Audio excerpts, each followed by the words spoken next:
Hello, everybody, and welcome to Prolific. Thank you. This is the show for creators. Audience, let them know you're here. Go ahead.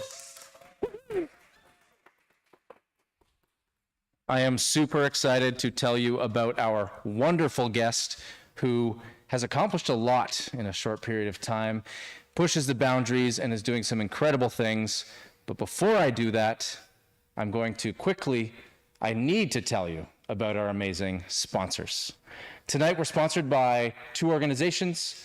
The first is TriArt Manufacturing. TriArt Manufacturing is a paint developer, producer, and distributor all over the world, family-run business. They research and develop amazing oil, watercolor, acrylic, gouache, all the paints you could imagine, and then they have many more supplies. They recently moved to a massive new 160,000 square foot facility, which has going to change the game on everything they can provide to artists. So if you're looking for paint supplies, go to TriArt's website, triart.ca,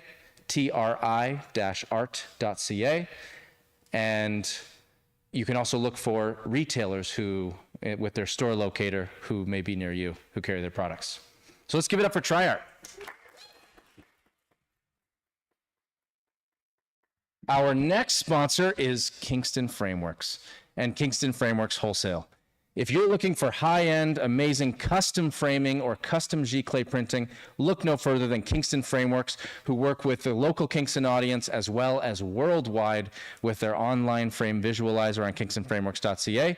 They also have their wholesale program for artists, helping them create an income, any creative entrepreneur really, who would like to turn the images, the artwork that they work with into prints for sale, collectible items for their audience.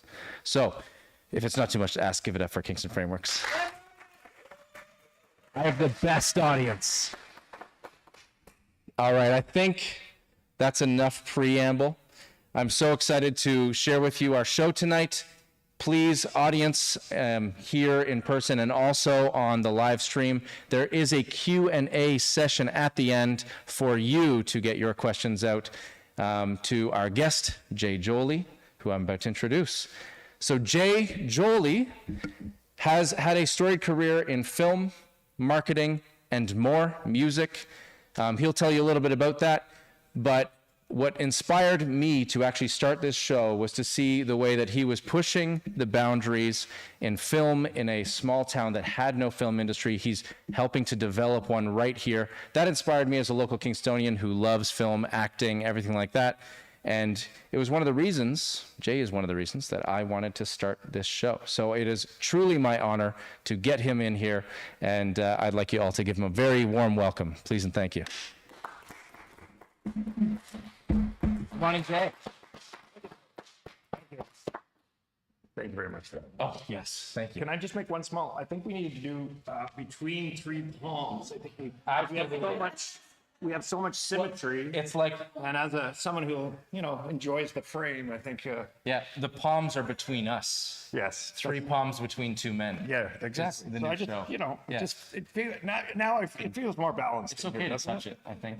It's not going to hurt it. Ron, is it okay to touch plants? They like it, right? As long as you're nice to them. Yeah, as long as you're nice. Yeah. Well, it's great to have you here. Thank you for joining us today.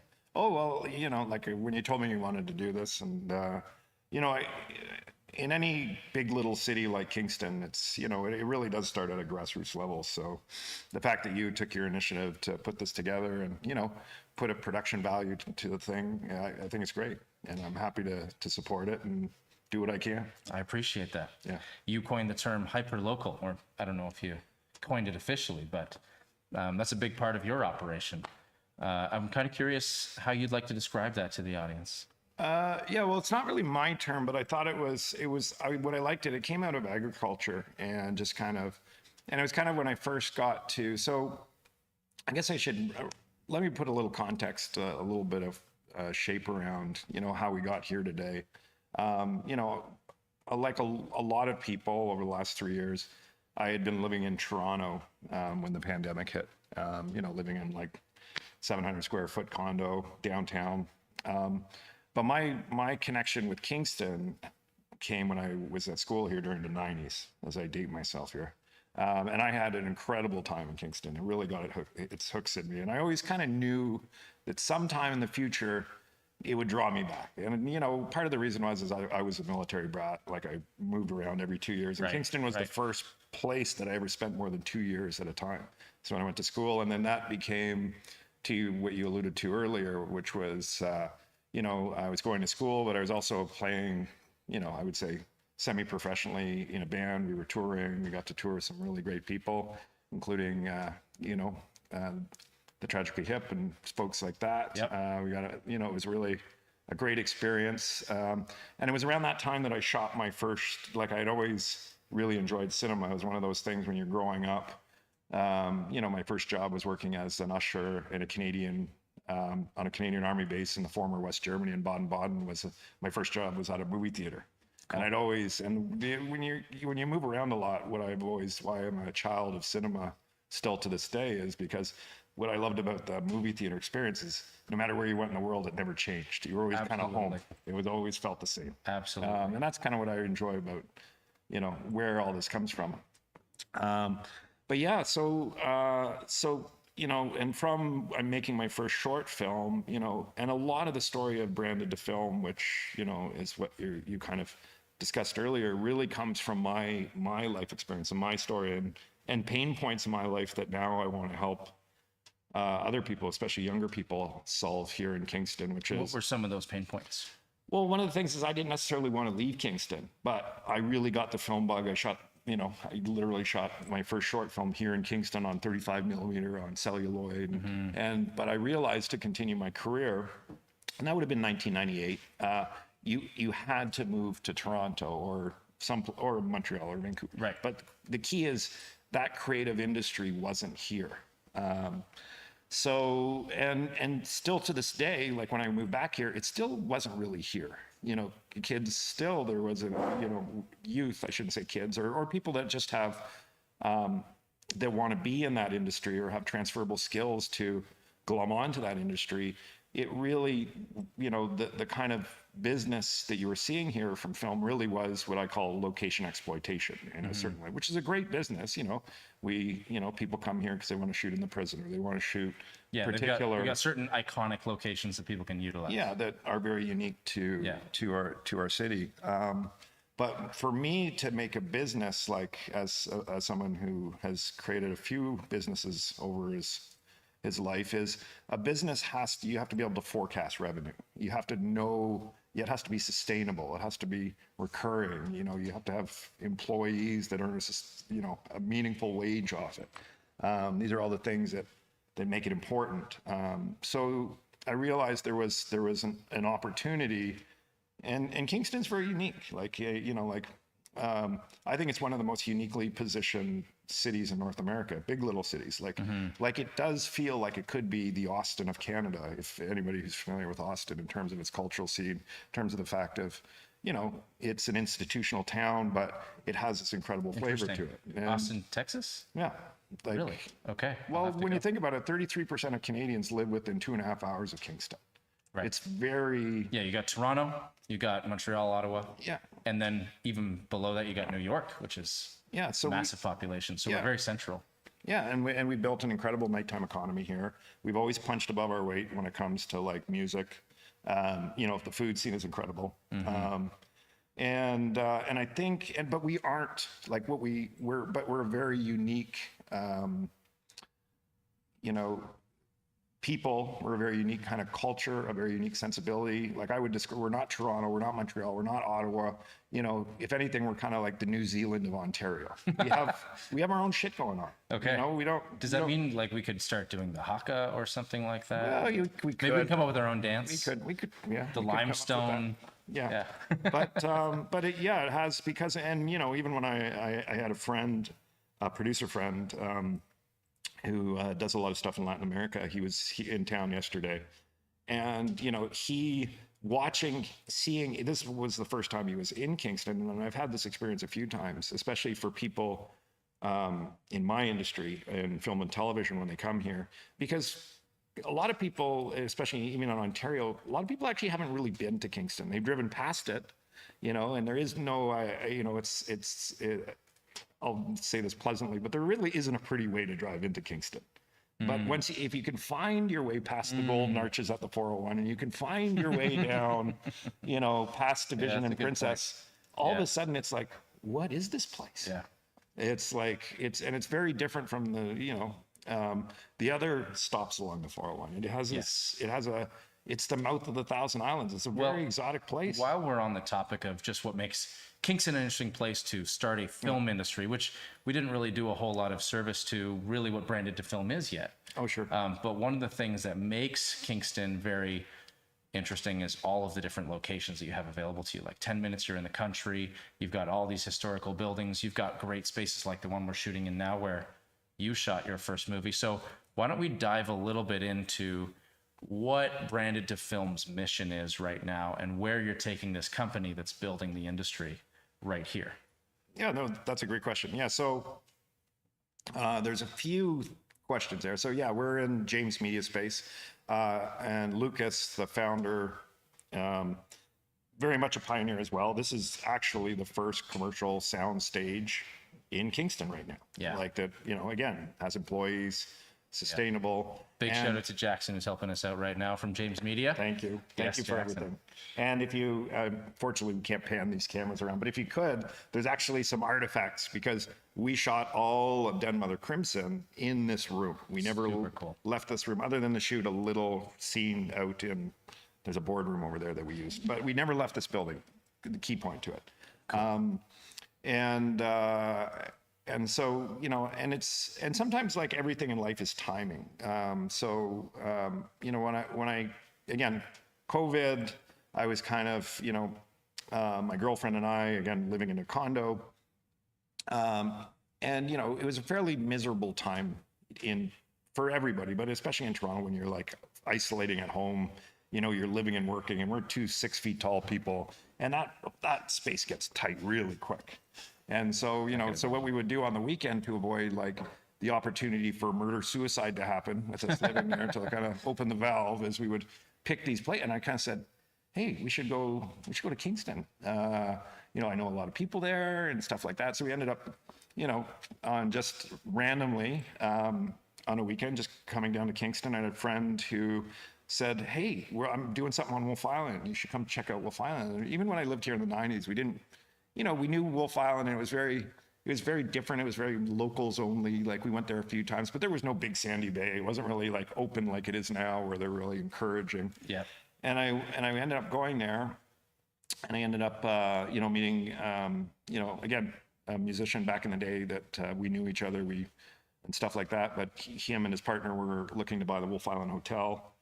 And he needed a certain amount of money. And I said, well, you know, I know a few people that might want to invest in something like this. Like he had a vision to turn it into a music destination, which I thought was really cool. Mm-hmm. And I really loved Marysville. I loved being on the water. I thought this is really cool. This is really unique. Great place to live.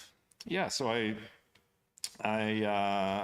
asked him if he had a business plan. He said no. So I said, well, if you put me in this hotel for a month, I'll rate your business plan. Yeah, that's a good trade. I like that. Yeah, and it worked out. So him and his partner, Chris Brown and his partner, Tom, operate the Wolf Island Hotel. Yeah. It has become a great music destination. We had some really great groups through there and continue to. And I think it will over time because of Kingston and Wolf Island's unique positioning. And remember, Wolf Island also, you know, it's the biggest island in the Thousand Islands. Like it's the size of almost 2 Manhattans. True. And it's uniquely because we do have a ferry that goes to Cape Vincent, and you know it's like 5.5. So, and Chris's connection with New York. Anyway, I digress. But the point about it is I really fell in love with the island. I remember looking at Fabienne, who's my partner, and just kind of saying, you know what, let's sell the condo. Like I don't know if we're going to live here or not, but let's just keep our powder dry. Let's kind of figure it out. And then I ended up meeting someone who became our production manager, which is Grace over there. And, you know, I was exploring the island and ended up driving, you know, this Highway 96 that kind of connects both the head and the foot of the island, and driving by it. And there's 2 gentlemen that I'd brought to help model the back end systems as part of the business plan for the hotel. They were from the hospitality business. And we were driving by, we saw these big poles and high tension wire. And it's like, that's a hop yard. It's like, that's cool. And we drove down the dirt road, and through that, we ended up creating a business. We heard Grace and John telling a story about, you know, they moved here and very pioneering, did this, and you know, looking for kind of customers, and a lot of that was. You're talking about Carbon Brewing. Yeah, Carbon which Brewing. is a zero emission brewing company that you helped to get started, I guess. Yeah, I helped. Yeah, and they're continuing now. Yeah, they're still around, and I guess served in a lot of bars downtown and across Ontario, and yeah, so I raised the money for that, and you know, helped get it into on taps and stuff like that here. You know, I'm a shareholder, but it was during that time that I had that kind of eureka moment where I was just kind of like, wait a second, why is there no film industry here? Right. And so my mom lives in Victoria, BC, and so I'm very familiar with it. Even when I was in Army Batman, she's there now. And what I realized you know, Kingston and Victoria, BC, if you really look at the two, they're kind of sister cities.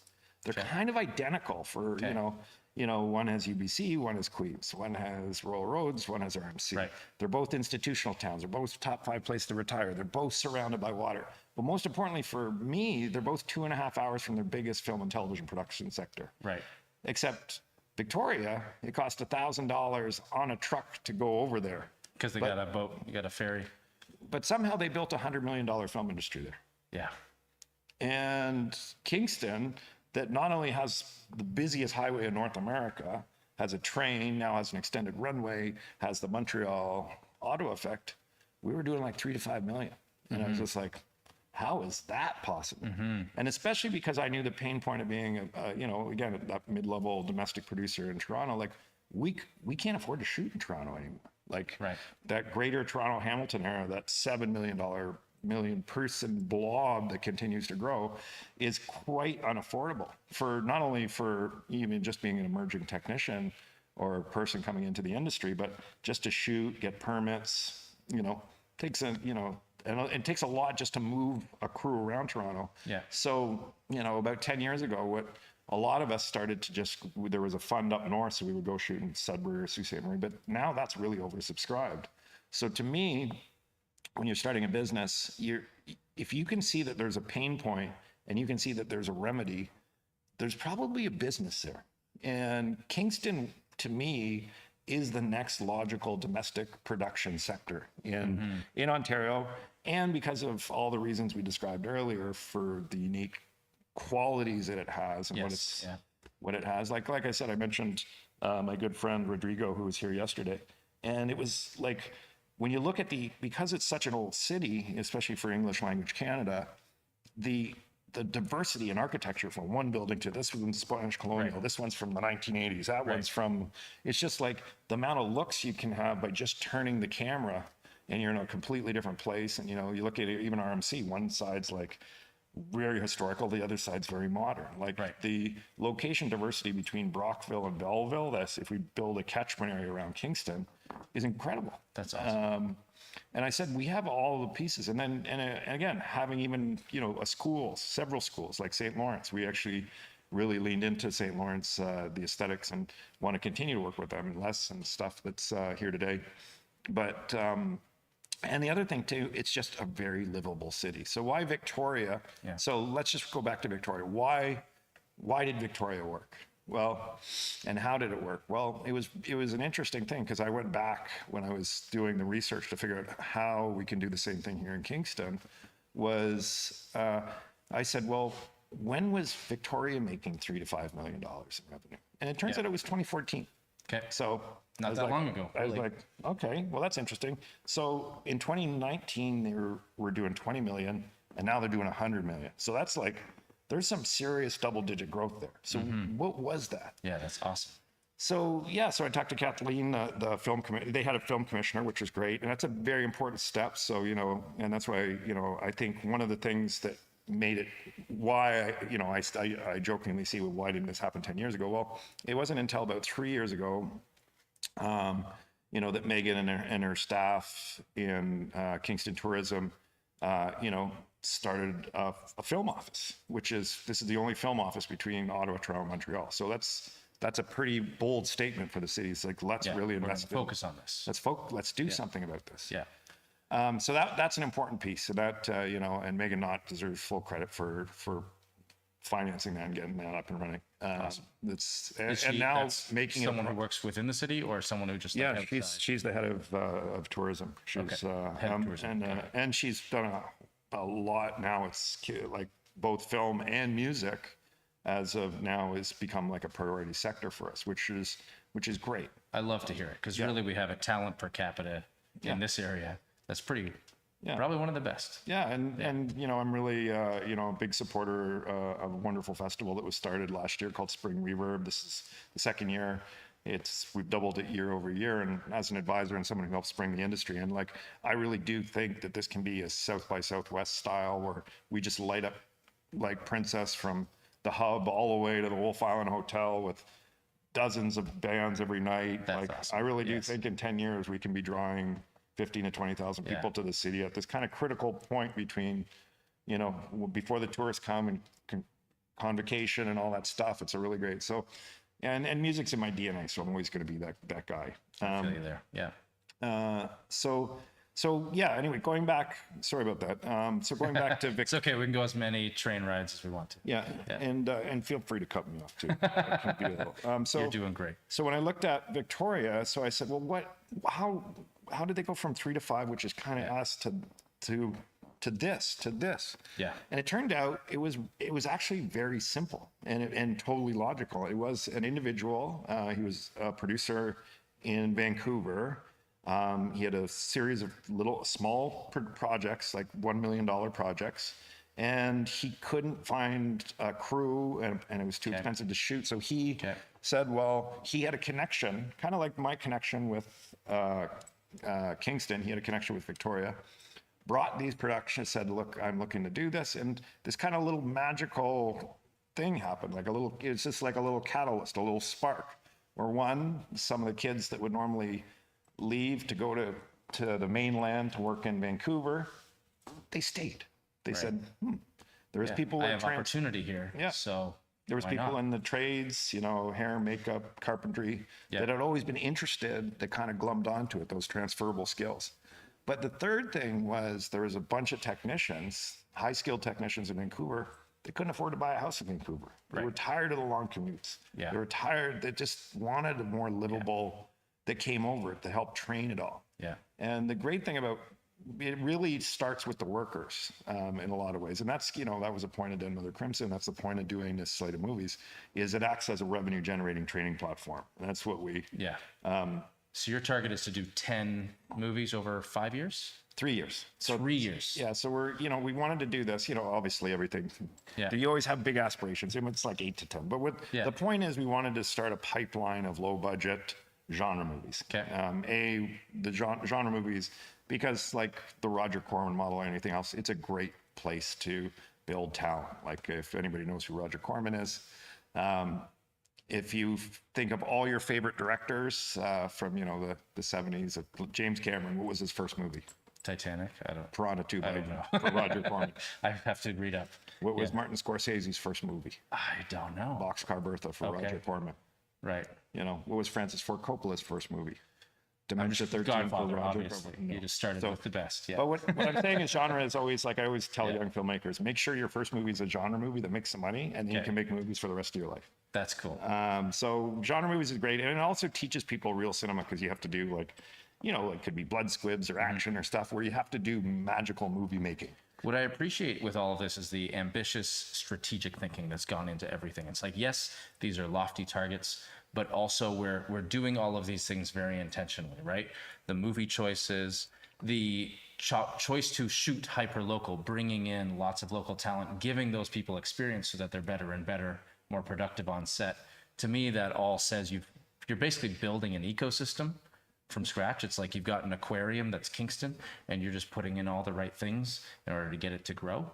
Now, you're not doing this alone. You're doing this with a lot of support through community building, through financing. So I think a lot of that stuff mystifies people. I think when they hear $100 million budget, first of all, they're thinking, whoa, like that's crazy. That's so much money.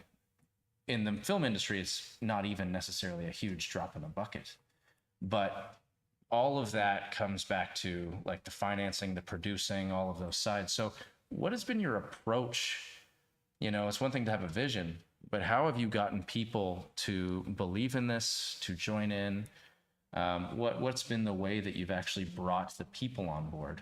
Well, another good question. I think some of it, luck and timing. I think Kingston was right for the idea. Sure. So maybe if I came here, 5 years ago, it might not have clicked with. It might still be there seem to be no points of friction when there people were, and especially people that are like stakeholders and decision makers were like, you know what, this is a really, and the thing is I reframed film and television for them too, because one of the things about it, and is film and television does a really kind of, to most people, does a really bad job of marketing the business part about it. Okay. When you think about films, when most people, even politicians particularly, they see red carpets, they see stars, they see Johnny Depp getting divorced from his, in Third court. Like it's all, like that, it seems a bit like flaky and like it just seems art, like a wild circus. Yeah, it's like arty stuff. Yeah. It's like I don't know, I don't get how this makes money. But we have to realize about film and television, it's one of our fastest growing manufacturing sectors in Ontario. Yeah, see, that's the word right there. It's manufacturing. You wouldn't even think of that, but truly that's what's going on. You have to be professional, on time. You have to make everything count efficiently. Go on, dig into that for me. Like, help us understand that a little better. Well, it's like I use the analogy so people can understand. It's like when you're watching Star Trek, most of the action, all they do is they focus on those dozen people in the bridge. Okay. And, it's like, oh, well, that seems like all this is, but you realize there's 300 people that they pass by in the halls, all below the deckers.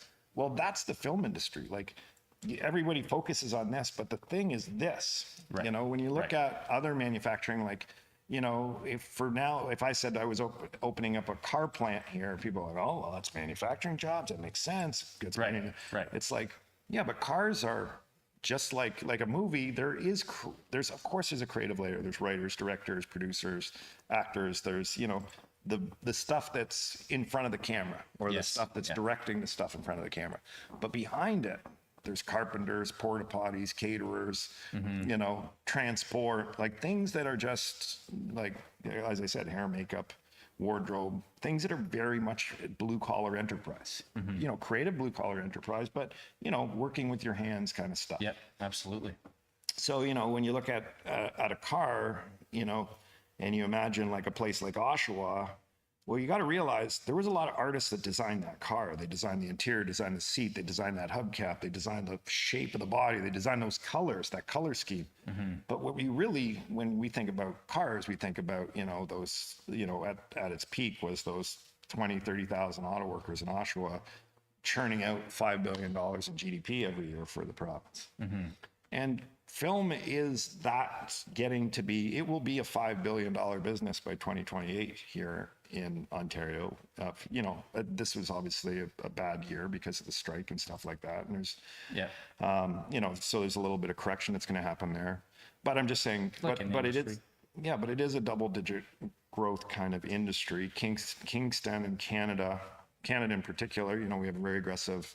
Our exchange rate's not going to change anytime soon. We have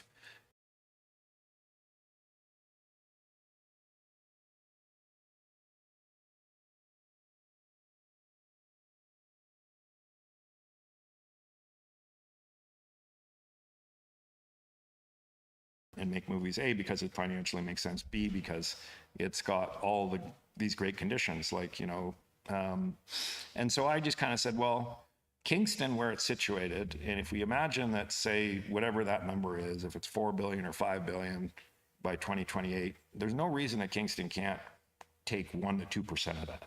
And that's $100 million business. If you kind of think about it that way, it's like, it's not such an unachievable goal. And all of that funnels into the community, into the people. Oh yeah. Like, I think you're totally right. You see the few people on screen, all the cool special effects in a movie, and then the credits roll, and there's thousands of names. Oh yeah. And I remember when I got to be there for your first release of Den Mother Crimson, which was very much a genre film, sci-fi, and no one would have thought you could have shot a sci-fi here, right?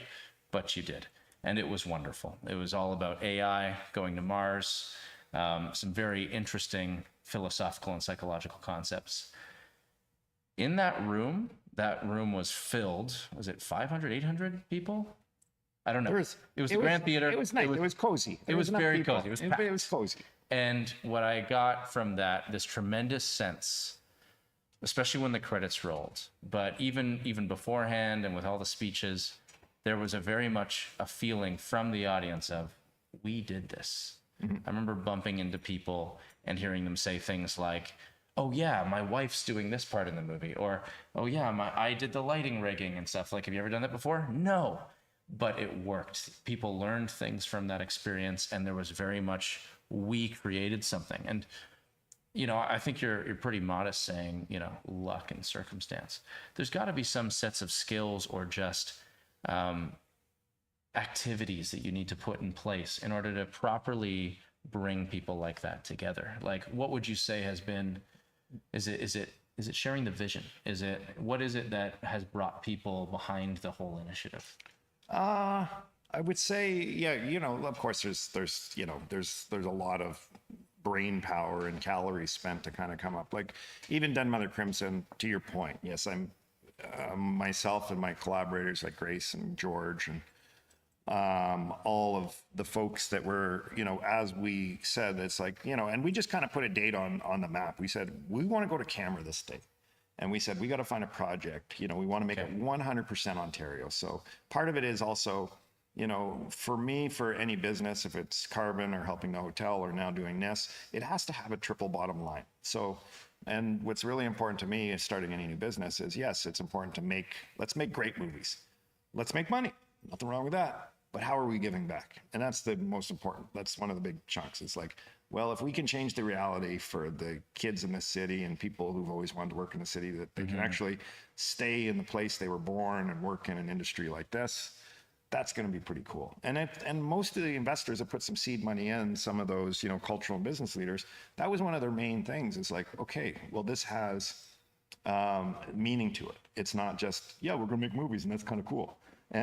Which is kind of cool, by the way. It's super fun. It is pretty cool. But even just on its own. Yeah, when we made Den Mother Crimson, it was very tactical because we said, okay, we set a metric for ourselves. We said we want to have 60% local hires, which had never been done. We wanted to make the first $1 million end-to-end movie that was developed, pre-produced, produced, and delivered from here at a professional quality. Yes, and literally the first. Which it's sad that it took to this long, but we did it. It's done. And the reason we set it in one room is because we knew everybody coming in, a bunch of them, we needed to keep it. We didn't want to have location moves. We wanted them to come every day, and there was a baseline that they could learn from. So whatever they learned yesterday, the room's not going to change. And so every day they're learning within a static environment. There's the same amount of actors. There's the same amount of this. So the challenge was for us to come up with a compelling project that we could actually sell. And, so we spent a lot of time on developing the script and stuff to get it to a practical point of view. Then, nobody outside of Kingston's going to give a shit about. And why did they do it? They could have gone outside the room. It's got a more broad appeal.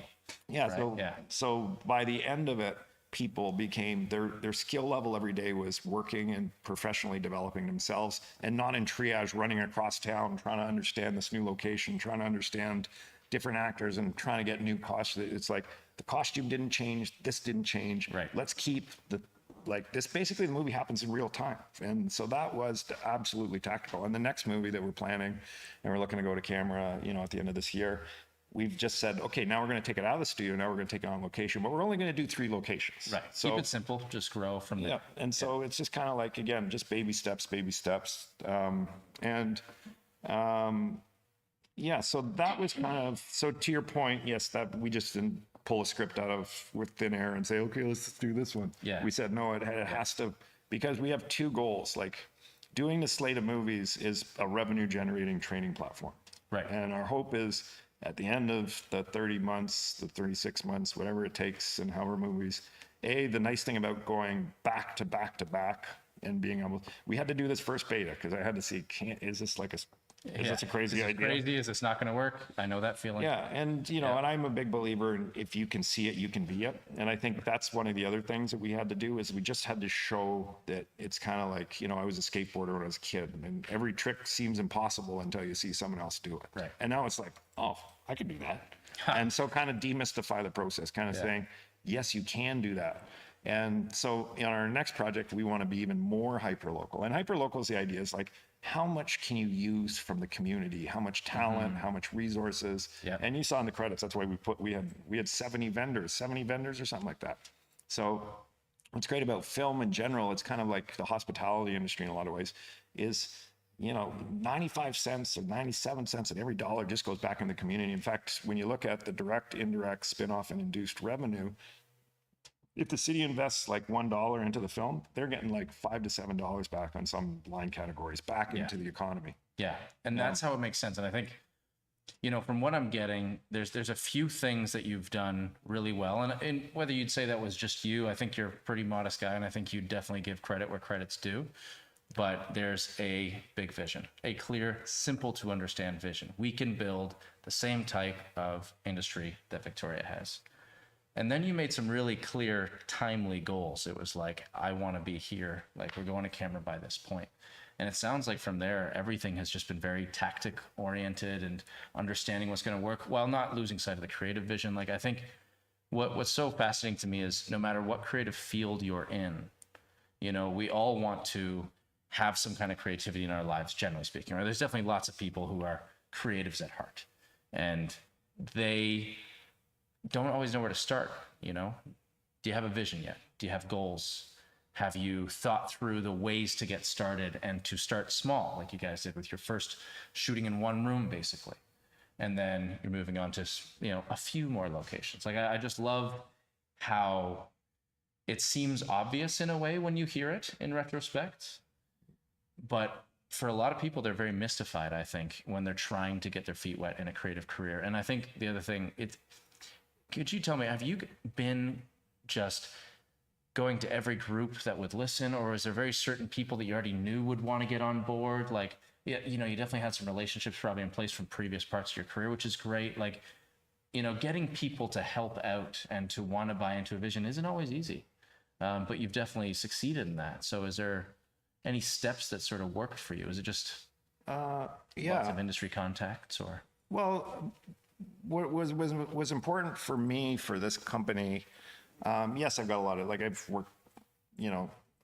I've shot movies in, Toronto, this movie, Wolf Cop, the movie I produced. I so badly want to ask about Wolf Cop. But this was an example. This taught me a lot about hyper-local. And like, we shot it in Saskatchewan and Regina, where there was no tax credits at the time. But it showed, what I saw was how much, even without tax credits, is the passion of local people working on their own IP, intellectual property, their own shit, basically.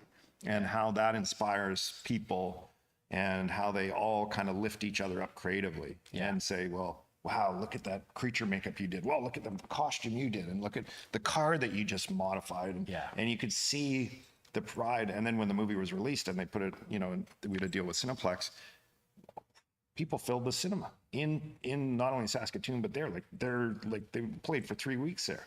And then you realize hyper-local's great, like you saw at the Grand Theater, is because if you can't play your movie for the town you live in and for them to love it, you don't actually have a business model. If you can start here, if I could make a movie, or we could make movies where we know that we have this baseline of fandom in our own town, and people who work on it, or people who heard about it, or people that just want to see what their friends and neighbors did on it, and get a sense of it before. And our big thing is in Kingston, we always want to show, like the one you saw at the Kingston Canadian Film Festival was a working. It wasn't the finished movie. Like, it was like 60, but we wanted to, declare victory early and often. Just like, let's show what we're doing. Let's get people excited. Yeah. Keep it transparent. Keep it moving. Keep it moving. Yeah. Like, don't keep it a secret. Like, just tell people about what we're doing. Show people what we're doing. And but those simple actions of getting people together, and then serendipity happens. Like, because you never know what, if, people are like, Who's going to come out of the woodwork? well, who's gonna, or if, even if, I'm always amazed if a movie works at all. Like when I get in the editing, I'm like, what is this?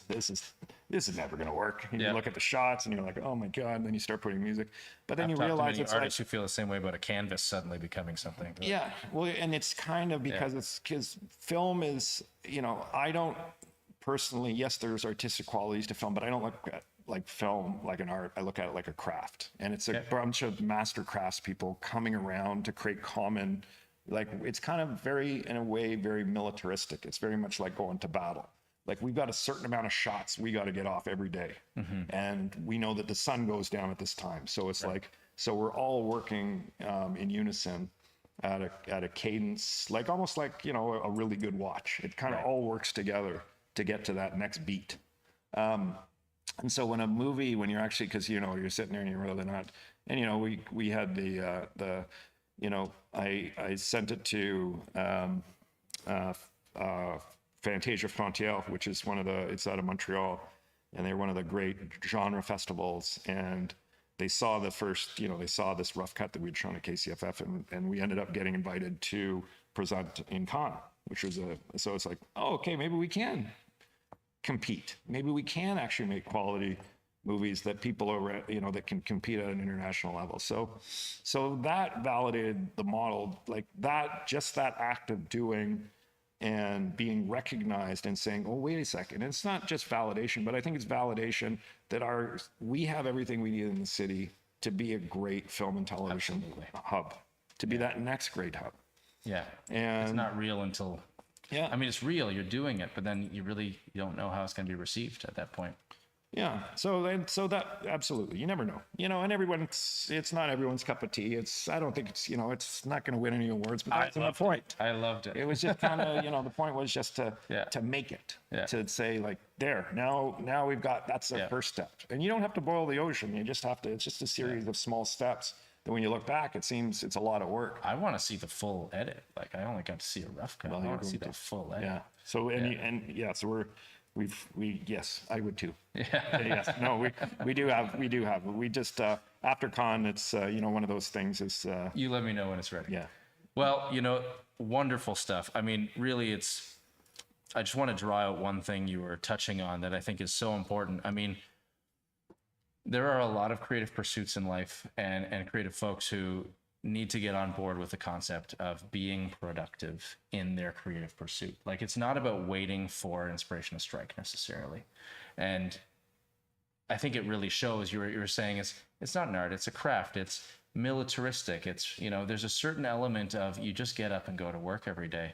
And it can be hard when you're on your own. Let's say you're an artist in a studio or a musician with your guitar or something like that.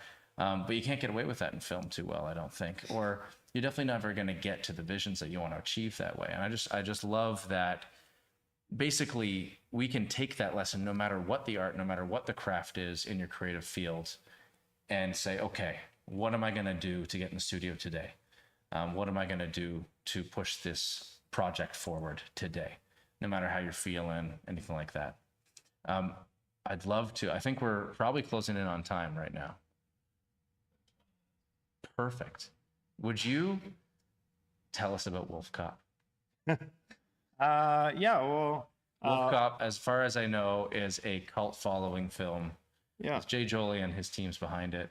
It was a company in Vancouver, and so part of my life is I've always, because of the the kindness that I experienced in music, especially being able to tour with bands when we were at the time in Kingston, we were like nobody knew who we were. We were a little 3-piece band called the Van Allen Belt, and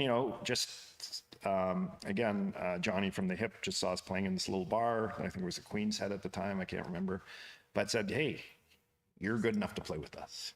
And so part of my when you look at the stuff I've done, like so in Vancouver I had a company called the Coup Company that's and we did it was a digital agency, but we did a lot of really, one of the things that I'm most proud of is we developed this platform called Story Hive, where we TELUS had this fund of money and they didn't know how to deploy it, so we figured out how to put together a platform filmmakers from Alberta and BC could apply. They did some videos, and to date, I think it's over $10 million has been deployed to first-time filmmakers. It's started a whole bunch of careers. It's had a meaningful impact Create on culture. and change people's lives. And I think being able to facilitate that, and then we've done another one with TELUS that was so successful, and this one's still, again, stories for caregivers, where we give filmmakers money to tell stories about the people that are affected when your loved one gets really, really sick, because often that's like a hand grenade that goes off in your life. And a lot of people as caregivers don't get a lot of, so it helps kind of tell stories about how caregivers coped when, their spouse developed cancer, and these really heavy things. But we did it through media, but also it helped tell stories through a visual medium. And then through that, I realized there was an opportunity. I realized across Canada, there was probably all these filmmakers in all these places that were, not in Toronto or not in Vancouver, or not in Montreal, the flyover part of the country, kind of like the drive-by part of the 401 that we find ourselves in. And I said, well, I think there's a way that we can surface, let's try and find that next great filmmaker in Canada. And this would have been like 2013, 2014, so a little while ago. And kind of came up with a concept based on the learnings that we had been doing. And, I also designed craft hockey wheel back in the day, that, seeing that on Wolf Island, I designed it the year after they did the Wolf Island got their arena, which was fun.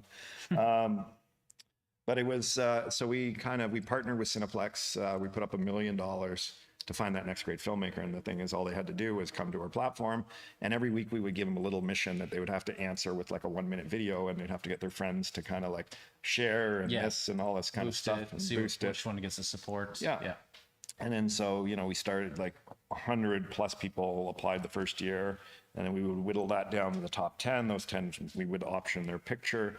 And then the top 5, we would bring to the Banff World Media Festival. On stage. They would pitch live in front of industry decision makers, including myself. And one of them would get that. We would do that deal flow right on stage. So, and this project out of Saskatchewan, Wolf Cop, like they had, from our platform, we could see they had fans in South Africa. They had blogs being written in Japan. Like they had really not only gone, and their community was like, they were like, people in the community were putting billboards up, because every 2 weeks we'd have a voting round where you get like, people would have to vote to say who gets to stay in, and it slowly called down. So there was a gamified aspect to it. Definitely. But out of that, like we found Wolf Cop, and it kind of became a global hit. We made a second one, we made action figures, we made this. And what it told me was, then we did another one. We did one called Comedy Coup for the CBC, where we were looking for kind of that next Kids in the Hall. We did a pilot for them. And but what all of those things informed me was, there is something to be said about, to democratize things that normally had gatekeepers, to find new disruptive ways to get voices heard in places that you wouldn't think even have a film industry, right? Or you don't think of, because we're so, especially if you're in English language Canada, Toronto, it's like, if you dropped a bomb at one place in Toronto, you would take out most of English language media. Like it's all within a kilometer. Like right, it's very compressed. It's very there's a lot that's there. It's not saying that there's not stuff spread out, but not at there's very few places in the world where, even in the States, you got New York, you got, LA, now you got Georgia. It's kind of like the hub spread effect, out. I guess, right? Like Silicon Valley. Yeah. There's that whole proximity effect, but it doesn't have to be that way. Well, today with the internet, like we've blown up the gates in so many ways. Well, yeah. Well, one of the reasons, anyone can just start a show. Yeah. Well, when I moved from, so I mentioned, I'm at that age. So when I started in the business, and my first film was shot on celluloid, and one of the reasons you had to go to Toronto in like 99 is because we were still shooting on film. So that's where the labs were. So there was actually a technical necessity, because of film, as you know, it's 24 frames, it's thousands of feet.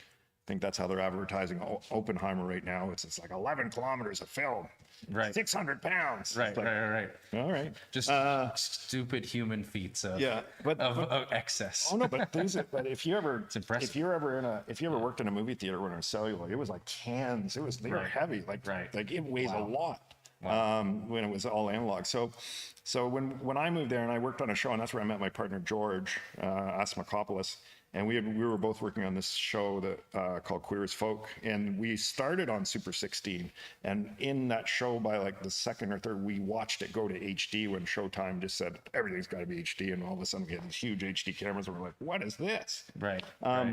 So to your point, like technology has changed so much that there's no reason that Kingston has no excuse. There's no barriers. Like, look at this place. Like, look at all the technology around us. Like, those cameras are more sophisticated than a 16mm camera, and the image quality is much better. Right. And now you have like an editing system that comes with your computing. Like when I started, like even a nonlinear editing, like back in those, that was like 200 grand to get one of those. Like back in the early aughts. It wasn't a cheap enterprise. So, and what you're seeing now is even faster. Like, and that's where I really think that Kingston has an advantage, because I don't necessarily believe, especially when you look at stuff like generative AI, you look at stuff like virtual production, you look at these very sophisticated, affordable tools. I don't know if the future is big boxes, lots of labor in expensive cities like Toronto. I think the future could be smaller studios that are more tech-enabled, greener, with hyper local, the people around it creating incredible stuff in more livable places like this. I think that if the secret gets out on places like this, that it's easy for me to see when I bring a guy like Rodrigo or bring one of our new partners, Neil, or, it was interesting about, I've probably mentioned this a few times, but when we were shooting Dead Mother Crimson, realized 20% of the 20% was like the actors, most of which, other than one we brought from Toronto, and then the rest was crew, like technical key positions, we call them, that we brought to help train our locals. But so you brought in some pros so that the locals could really. So we had, so they could learn under them. That's how you develop the talent. But most of those, what was hilarious, and most of them had never been to Kingston before. So, and because we were shooting out here in West Kingston, that's very, this looks like a lot of places in Ontario, a lot of suburbs kind of thing. So they came here, and we were, we had them, and we used hotels very close to here so we could run them back and forth, especially the actors, so they could have literally their room was their hotel that was just up the road. Cool. But when they came here, like anybody that comes to a new city, the first night they would go like, "Is there any good places to eat in this town?" And I'd be like, "Yeah, man." And I'd open up my hand and I'd send them down to the water. And then the next day they'd be like, "How much are houses here?" Because there is something, because there is a superpower, and you kind of have to come here, and you kind of have to, like, you realize when you're down, and I think there's more like restaurants per capita than any city in Ontario. That's us. That's the city. So it's just like, oh my God, you got a food scene, you got a music scene. It's this beautiful architecture. You're on the water. Like, I couldn't be happier. Like where I'm on Wolf Island, it's like I get to look out over Confederation Basin every night. Really good custom framer. Yes. Well, and I gotta. We need to talk. We can talk. Listen, did I nail it all? You nailed it all. Okay. It has been wonderful. Should we go to Q&A? It's your show, man. All right, let's do it. I'm just a guest. Yeah. Well, thank you so much for telling me your story. Okay. Let's give him a round of applause for that. Thank you. Awesome. Does anybody have anything? I don't know if anything's popped up on the chat. You can let me know there, Jackson. Does anyone have any questions that they'd like to submit to Jay? You can speak. It will pick you up. You don't have to get on camera or anything. But if you have any questions, feel free. This is the time. It could be for either of us. Just creative process, story, curiosity. And if no worries. No pressure at all. When's the next? That's very, So we have a few projects, but there's one that we really are excited about. So George is breaking it down. George Asmakopoulos, who's one of the co-founders. And yeah, this one's a very different. It's more akin to this. It's a very, it is a horror movie. So I will say that it is a kind of a twist on a kind of a cabin in the woods movie. It's very loud. It's going to be very rock and roll, which I kind of like. It's got a very strong music presence, and what we're looking to do with this one, the metrics we've set is we want to get up to like 70-80% local.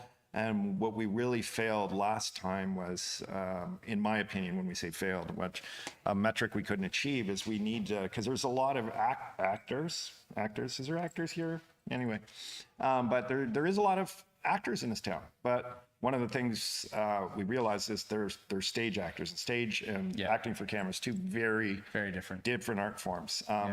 So what we want to do with this one is George and I, we haven't figured out all the details, so don't quiz me on it as an actor.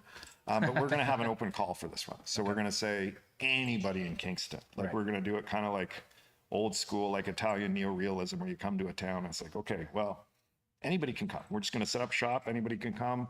We're obviously going to go. We're going to find. We've already actually identified a local gentleman who has really great experience in film and television, and he's an acting teacher.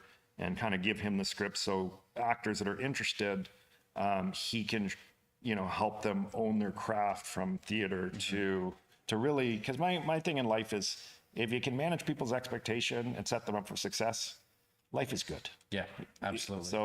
So I got to one of his classes recently, actually. And and you wanted? Yeah, it was wonderful. There you go. Yeah. I'm excited. I got a monologue I'm working on. Just stuff to do for fun, really, right now. But who knows? Yeah. Might be in a movie. Yeah. So we're gonna hopefully in my hometown. Yeah. Yeah. And so that's one of the things that I think that we need to work harder on as a company is now in the behind the scenes. We know that we can do this. Now we got to figure out how to bring, more. If, like I said, what I've always said about, I'm going to say this, and I've probably, I've said it probably enough out there in the ether of press, as a lot of these tidbits I've dropped tonight. But one of the things that, if you look at a movie, like, to me, Canada has never made a Mad Max. Everyone's familiar with Mad Max. So I'll tell you a little story about Mad Max. So George Miller, this is 79, 80. He was a medical doctor at the time. And he, on the weekends, he started shooting in his backyard or, in his region, this post-apocalyptic idea he had. And, it was about a $300,000 at the time budget, privately financed, launched the career of Mel Gibson, for better or worse. I prefer to think of the good times in Mel Gibson's life. He's got some great ones. Yeah. And, take the good with the bad. No, he's, like I said, very formative movies I watched of his growing up, including Mad Max. So, and when you think about Mad Max and when you think about Australia and you think about Mad Max is an Australian movie. There's no doubt about it. Like, everything about it. They didn't hide the accents. They didn't hide, there it is. Yeah. And the now, original is.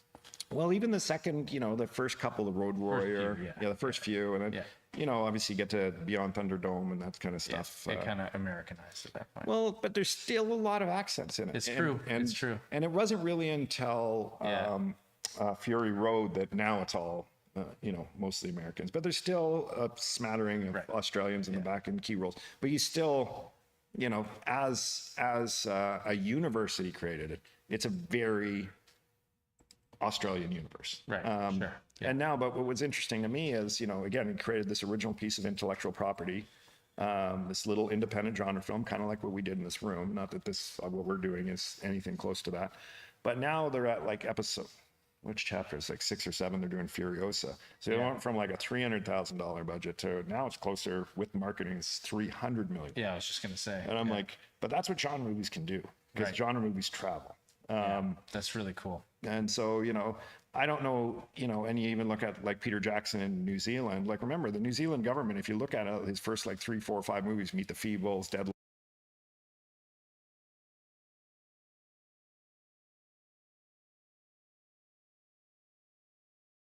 doing was the foundation for Weta that would go on to make the Lord of the Rings and create this massive industry there. Wow. So when people kind of like, and one of my issues with Canada, and especially, how our cultural funding is, we've really lost sight of the importance of, of genre, of how, when you look at even the tax shelter era in Canada, which was this really short period where Canada allowed private investors to invest in Canadian films, where you could write off 100% of your investment. And sure, it opened up there was people that took advantage of it. But in that short period between like 1974 and like early 80s, like it wasn't even a decade until they got rid of it. They went from 4 movies in 1974 till like in 1979, they made 77 movies in 1 year.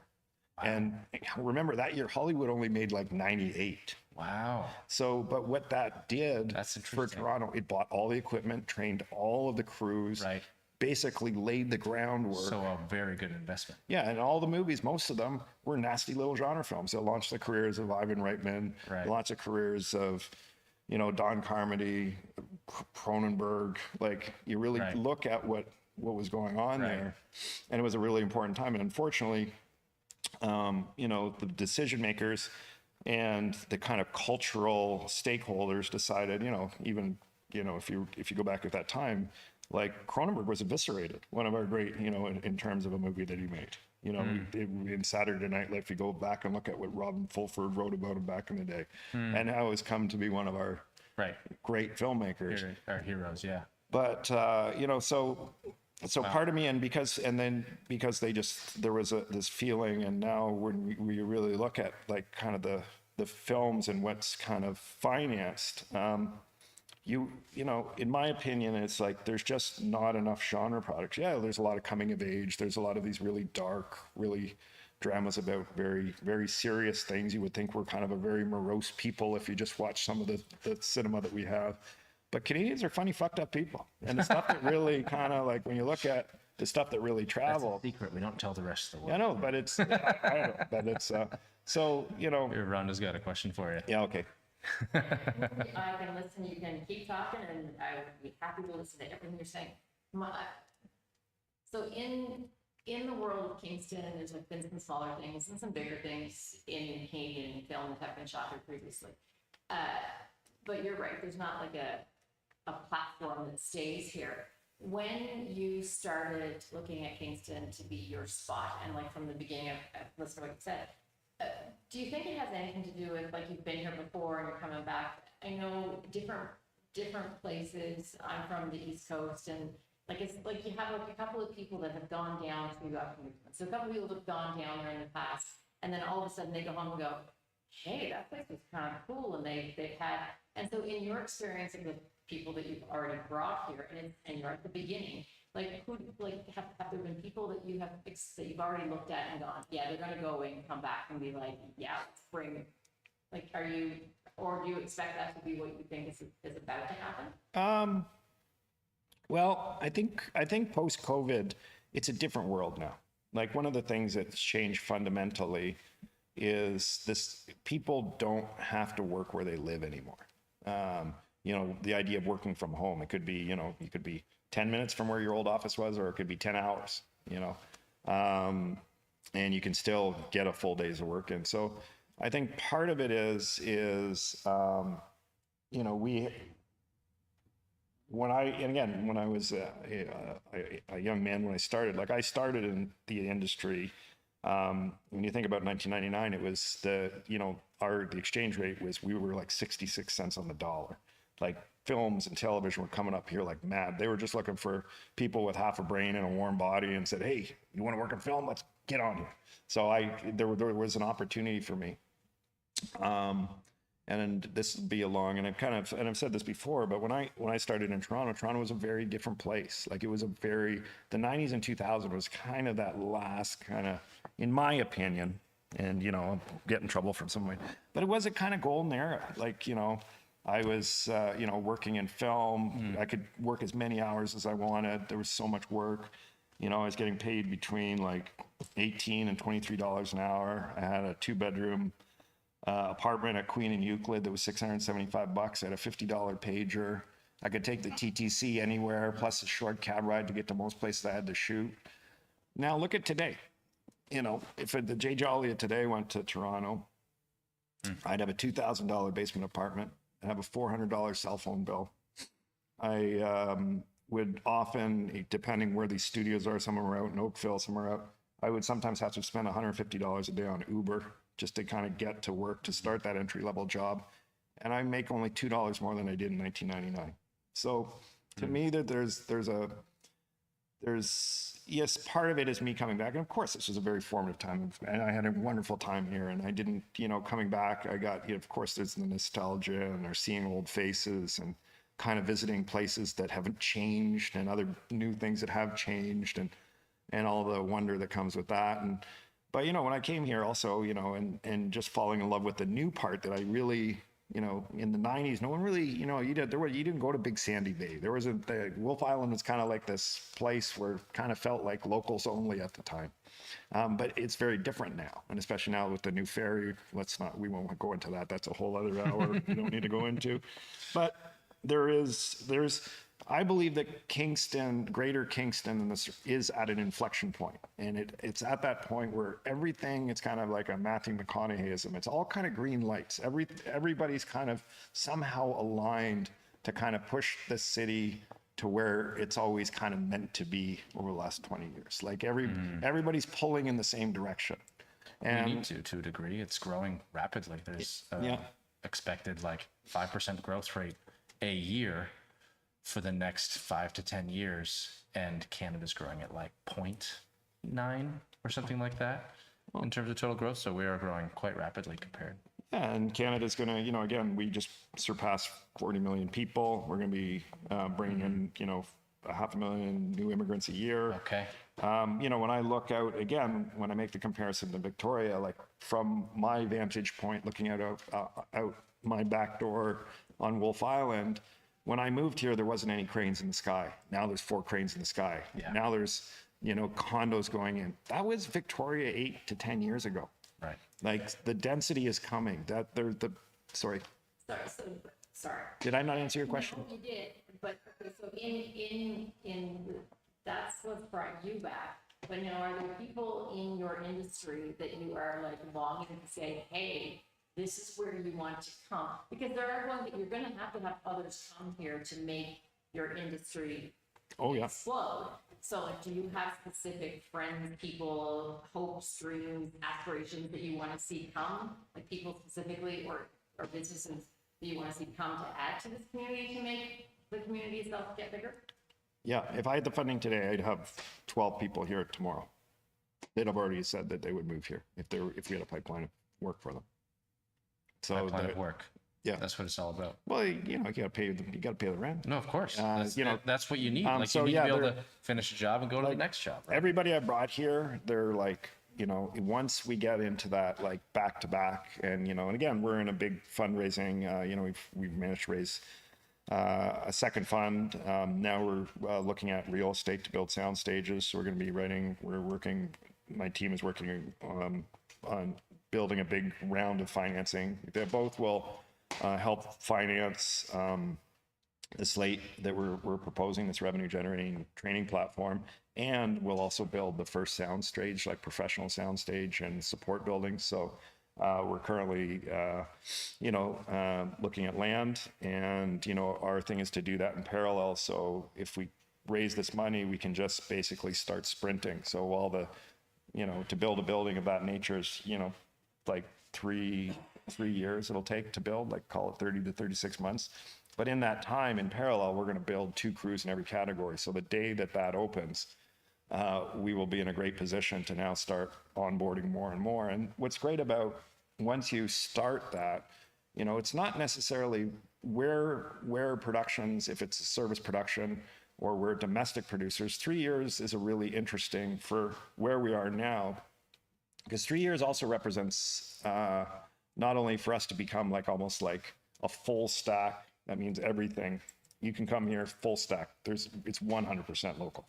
You know, of course, you're going to always bring some actors in, but But it also represents something else that's going on that's really interesting in Canada, which is, Bill C-11 recently got royal assent. And I'm not sure, just so everyone knows what Bill C-11 is, it's kind of like what, quote unquote, is called the Netflix tax, where the CRTC, the Canadian Radio Television Commission, every, couple decades opens up the books and really kind of tries to catch up media with the state of technology. And, this has happened in a bunch of countries around the world where when you look at Ontario, 60% of Ontarians have a Netflix account. And if you see where in Canada, where we get our money from, like for Canadian Media Fund or Telefilm, it comes from our broadcasters. They have to pay a certain amount of the profits back into it that's redistributed to filmmakers and television producers and documentarians, etc. And what they realize is like, well, Amazon, Prime, these guys aren't contributing to this. So they rewrote it. So what that means is it's going to take probably about 3 years for them to figure out how to start deploying that capital. But, and how much that capital will be is, it's a matter of debate, but conservatively, it's about double what we have now. So what that means is Kingston should be prepared to take on that business, to be that next domestic production sector. And what I'm really looking at, it's like, I don't necessarily, yes, eventually the big service productions will come. Like, when you realize, if anybody has any, you wonder how big a production is. So, as I don't know if I mentioned, but, an episode of Star Trek is $20 million an episode, just to give you an idea of scale. We're not going to be able to do that.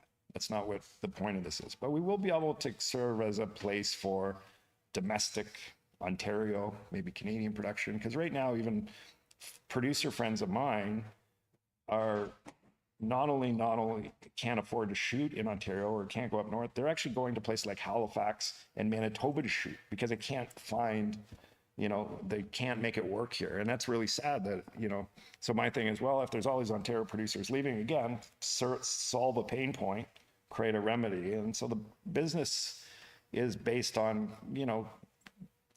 forecasting, the disruption we're seeing, forecasting, things like I mentioned that you don't necessarily, the technology has changed. We don't have to necessarily be in that cluster effect of Toronto. The technology has been democratized. There's a lot of things that tell me, my best guess and the people that have invested, including the city, in terms of their support and more, that said, you know what, there's enough things here that we got to at least try. We got to at least, we'll get it at least half right, in my opinion. So again, long answer to a very short question. I hope I got it for you, but You are a wealth of knowledge. well, thank you. But, And thank you for joining us. I think we should probably wrap it up there. Sure. We're still figuring out how to do that well. But yeah, wow. I feel like I've learned a ton about the film industry, how you're going about building this huge project. You've been more than generous with the information and your time. So I just really appreciate everything you brought here today. Can we give him a big round of applause? Thank you. And Well, we are raising money, so I have to do this all the time. yeah, exactly. Hey. And so are we for KCAD, who I did not mention yet, for Kingston Community Arts and Design, an organization run by Karen Peppercorn, who is bringing arts and accessibility to all. You can get $15 1-hour lessons. You can see all kinds of up and coming artists, where it's not unlike getting people their start in the film industry or other industries. So proceeds of the show go to that, and I want to thank you all for supporting it. Our next show, August 17th, we have a very exciting guest that I will not yet firmly announce, but we have a very exciting guest, and it's going to be a wonderful show. Just got to make sure it all lines up at 5 p.m. on Thursday, August 17th. Until that time, be bold, be creative, be prolific. Thank you very much. All right. Thank you, sir. Great stuff, man.